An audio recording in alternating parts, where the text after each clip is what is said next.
2-3 विषयाकरता आपण एकत्र जमलेलो. आज सुरुवातीला इथं उल्लेख केला पाहिजे, कैलासवासी भाऊंच्या प्रतिमेला या ठिकाणी अभिवादन करतो. कैलासवासी घोलप साहेबांच्या प्रतिमेला अभिवादन करतो. आणि ह्या आपल्या 2 नेत्यानं या इंदापूर तालुक्यामध्ये एक राजकारणाची एक दिशा ठरवली. या 2 नेतृत्वानं या इंदापूर तालुक्यामध्ये सामाजिक चळवळ उभा केली. भाऊंच्या विचारानं या इंदापूर तालुक्यामध्ये एक स्वाभिमानी कार्यकर्ता निर्माण करण्याचा प्रयत्न केला. आणि तोच वारसा मित्रांनो आम्ही सर्वांनी गेले 70-75 वर्ष आम्ही सर्वांनी या ठिकाणी पार पाडलेला आहे. हा इंदापूर तालुका स्वाभिमानी आहे. हा इंदापूर तालुका अन्याय सहन न करणारा तालुका आहे. आणि हा इंदापूर तालुका योग्य दिशेनं वाटचाल करणाराही हा इंदापूर तालुका आहे. हे मी काय वेगळं सांगण्याची मित्रांनो आज या ठिकाणी आवश्यकता नाही. आणि म्हणून आज आपण 2 गोष्टी करता या ठिकाणी आपल्याला बोलवलेलं आहे. एक तर उद्याच्या विधानसभेच्या निवडणुकीच्या संदर्भामध्ये काय निर्णय घ्यायचा, पक्षाच्या बाबतीतला काय निर्णय घ्यायचा, आणि त्यानंतरच्या पुढच्या निवडणुकीची रणनीतीच्या बाबतीमध्ये आपण काय ठरवायचं, यासाठी आपल्या सर्वांना आज या ठिकाणी बोलवलं. आपण एवढ्या प्रचंड संख्येने आला याबद्दल अंतःकरणापासून मनापासून आपल्या सगळ्यांचं मनापासून स्वागत करतो. आपल्या मनाचं अभिनंदन करतो. मित्रांनो 2 महिने झाला आपण तालुक्यामध्ये फिरतोय. जिल्हा परिषद वाईज आपल्या बैठका चालू आहेत. गावगावच्या आपल्या बैठका चालू आहेत. विविध कार्यक्रमाच्या निमित्तानं आपण एकत्र जमतोय. आणि या सगळ्या बैठकांच्या माध्यमातून सगळ्या तालुक्यातल्या जनतेचा एकच आवाज आहे की भाऊ आपल्याला निवडणूक लढवावी लागेल. मला तुम्हाला 2 प्रश्न विचारायचे की आज आपल्याला अंतिम निर्णय घ्यायचा आहे आपल्याला का नाही घ्यायचा निर्णय? आपल्याला निर्णय घ्यायचा आहे का नाही घ्यायचा? जरा मोठ्यानं सांगा, घ्यायचा आहे का नाही घ्यायचा आहे? आणि मग आपल्याला जर निर्णय घ्यायचा असेल तर आपल्याला विधानसभेच्या निवडणुकीच्या संदर्भामध्ये काल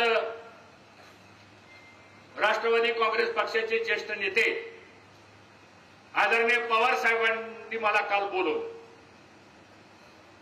आणि काल 12:30 वाजता सिल्वर ओकला त्यांची आणि माझी बैठक झाली. आणि त्या बैठकीमध्ये भागवतभाऊ इकडे त्या बैठकीमध्ये सविस्तर चर्चा झाली. आणि पवार साहेब मला म्हणाले की हर्षवर्धन तुमच्या तालुक्यातल्या बऱ्याच लोकांचा आग्रह आहे की तुम्ही विधानसभेची निवडणूक लढवा.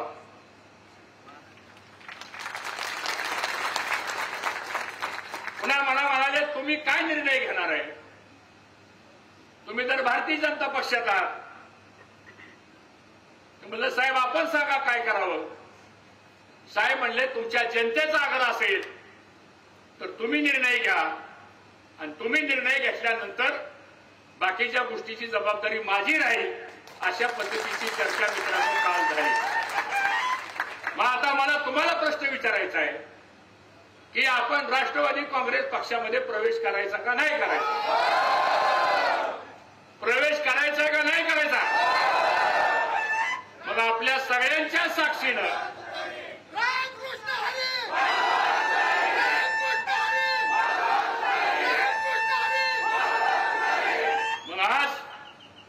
तुमच्या सर्वांच्या साक्षीनं आपली हा कार्यक्रम झाल्यानंतर सगळे पत्रकार आलेले आहेत. त्या पत्रकारांच्या बरोबर एक पत्रकार परिषद होईल आणि तुमच्या ज्या भावना आहेत त्या भावनेचा आदर ठेवून निर्णय घेतला जाईल हे मी आपल्या सर्वांना.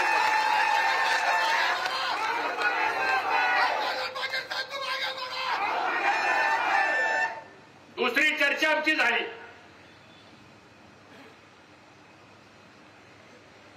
त्यांना भेटण्याच्या अगोदर मी मागच्या 4 दिवसापूर्वी उपमुख्यमंत्री देवेंद्र फडणवीस साहेबांना सुद्धा भेटलो.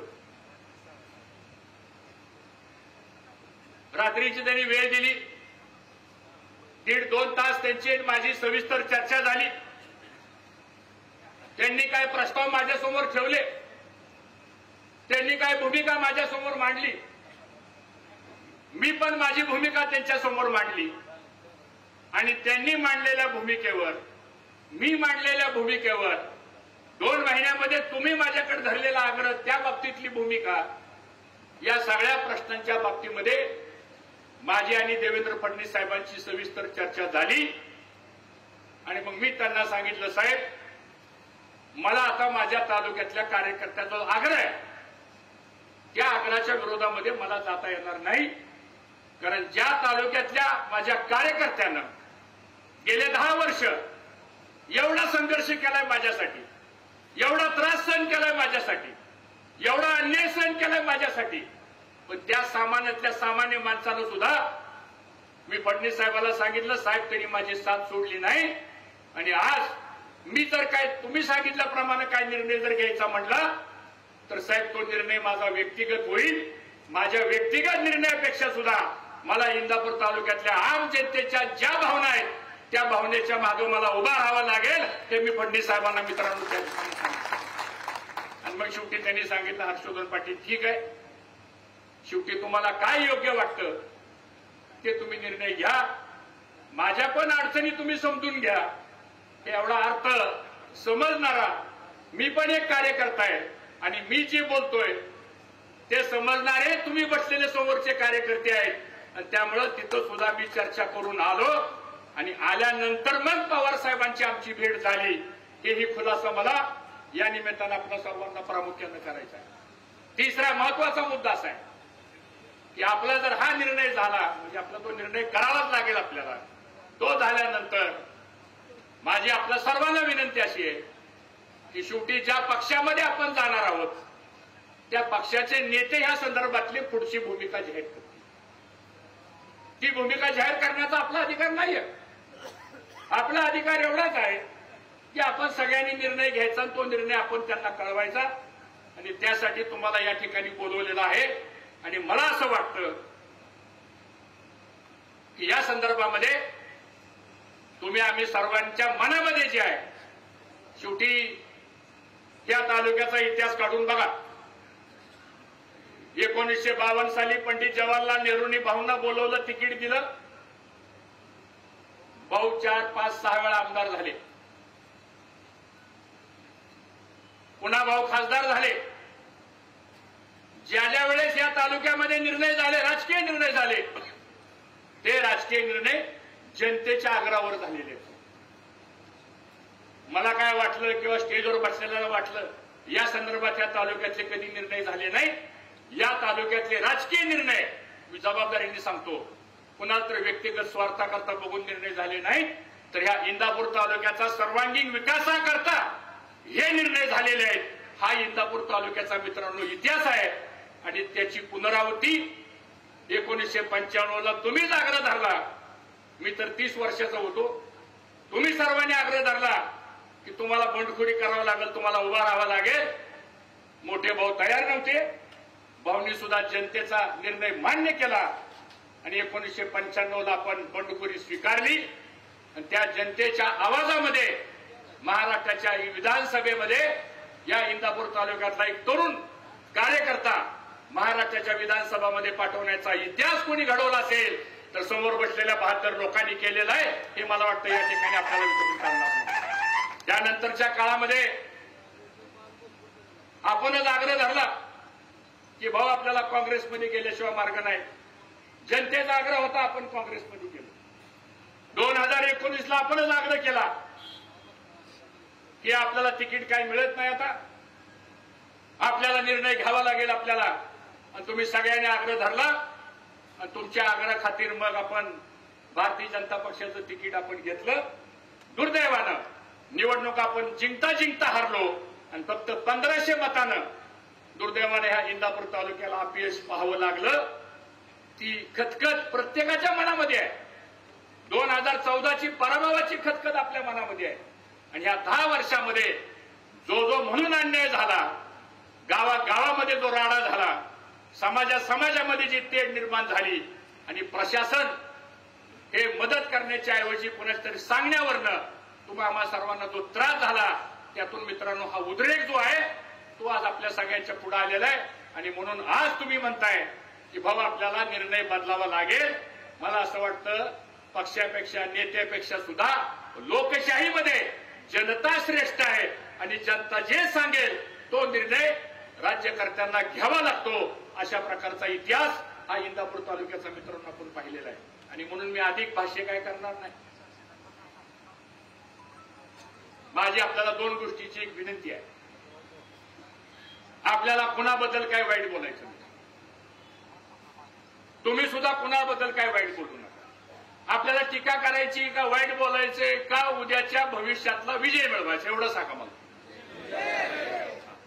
काय मिळवायचंय हे सगळं जर आपल्याला घडवायचं असेल तर सगळ्या गोष्टी संयमानं शांतपणानं आपण घ्या. या इंदापूर तालुक्यामध्ये 60 वर्ष आपण विजयही बघितलेला आहे आणि 10 वर्षातला पराभवही बघितलेला आहे. या इंदापूर तालुक्यानं 35 वर्ष मंत्रिपदही बघितलेलं आहे. खासदारही भाऊच्या रूपानं बघितलेलं आहे. आणि तसं पाहिलं तर पवार साहेबांचं कुटुंब आणि आपल्या कुटुंबाचे व्यक्तिगत संबंध आहेत. राजकीय विषय वेगळे पण व्यक्तिगत संबंध आहेत. मोठ्या भाऊंच्या काळापासून जर आपण बघितलं तर व्यक्तिगत संबंध हे 6 दशकाचे आपले आहेत आणि म्हणून राजकारणामध्ये प्रत्येकाचा निर्णय वेगवेगळ्या पद्धतीनं त्या काळामध्ये झाले असतील पण व्यक्तिगत संबंधांच्या बाबतीमध्ये सुद्धा कधी आपण टोकाची भूमिका घेतली नाही. कारण आपण संस्कारातनं वाढलेली माणसं आहोत. आपण सुसंस्कृत पद्धतीनं वाढलेली माणसं आहोत आणि म्हणून कुणावरही टीका करू नका. कुणाला काय बोलू नका. कुठल्या ह्या विषयावर चर्चा करू नका. अंदाजपंचे काही सोशल मीडियावरती काही लिहू नका. जे व्हायचंय ते सगळं व्यवस्थित होईल आणि म्हणून आपल्याला मागच्या 10 वर्षाचा जो त्रास झालेला आहे ते जर दुरुस्त करायचं असेल तर मला असं वाटतं इथं आलेला प्रत्येक जण हा उद्याच्या परिवर्तनामधला महत्वाचा घटक आहे आणि त्या पद्धतीने आपण मित्रांनो काम करूया एवढीच मला आपल्या सर्वांना विनंती करायची. आज इथं ज्यांनी ज्या भावना व्यक्त केल्या गेले महिना 2 महिने ज्या पद्धतीनं सर्वांनीच आपल्या भावना व्यक्त केल्या मी व्यक्तीच्या मनापासून सर्वांचा ऋणी आहे. मी कार्यकर्ता असा आहे मी काय पदाला हपापलेला माणूस नाही. राजकारणामध्ये समाजकारणामध्ये इथं काय लिहिलंय तेच घडणार आहे. त्यामुळे त्याची फार चिंता आपण मित्रांनो करण्याची आवश्यकता नाही. पण एक गोष्ट मात्र मी आपल्याला ग्वाही देतो येणाऱ्या पुढच्या काळामध्ये इंदापूर तालुक्याचा वनवास राजकीय वनवास हा संपुटात आल्याशिवाय राहणार नाही आणि एक नव्यानं विकासाचं पर्व सुद्धा या तालुक्यामध्ये आपण निर्माण केल्याशिवाय राहणार नाही. एवढीच भूमिका मी आपल्या सर्वांच्या माध्यमातून या ठिकाणी घेऊ इच्छितो. पुन्हा एकदा आपण आल्यानंतर बरीच लोक आज काही येऊ शकलेली नाहीत. गावागावामध्ये गेल्यानंतर मला असं वाटतं की त्याही माणसांची संपर्क आपला राहिला पाहिजे. त्याही लोकांशी आपण बोललं पाहिजे आणि जो काही निर्णय जाहीर करायचा असतो म्हणजे आपला रोल फक्त त्यांच्या पक्षामध्ये प्रवेश करणं हा आपला रोल आहे. बाकीचा रोल आपला नाहीये.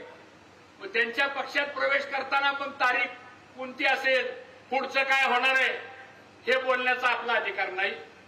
त्यामुळे आपल्या सगळ्यांचा एवढाच मुद्दा आहे की आपल्याला त्या पक्षात जायचंय. मी पुन्हा विचारतो आपल्याला त्या पक्षात जायचंय का?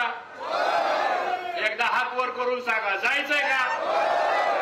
आपल्या सगळ्यांच्या मनाप्रमाणे मी आता पत्रकार परिषद घेऊन या संदर्भातली भूमिका स्पष्ट करतो आणि त्यानंतर जी काही तारीख आणि जो काही निर्णय या पक्षाचे जे प्रमुख घेतील त्याचा तुम्हाला 2 मिनिटांमध्येच लगेच कळणार आहे. ते काही वेगळं सांगण्याची आवश्यकता नाही. पण एक मात्र पुन्हा मला सांगायचंय की उद्या काय जरी झालं तरी 2 वेळच्या निवडणुकीचा जो अनुभव आपल्याला आलेला आहे त्या अनुभव मात्र जमेत धरला पाहिजे आणि काय जरी झालं तरी पुन्हा 3ऱ्यांदा उद्या आपल्याला लढायची वेळ आल्यानंतर आपण कुठं कमी पडता कामा नाही. एवढी मात्र खबरदारी मला असं वाटतं तुम्ही सर्वांनी घेण्याची आवश्यकता आहे. एवढंच मला या ठिकाणी सांगायचंय. खरंच मी स्वतःला धन्यवाद समजतो.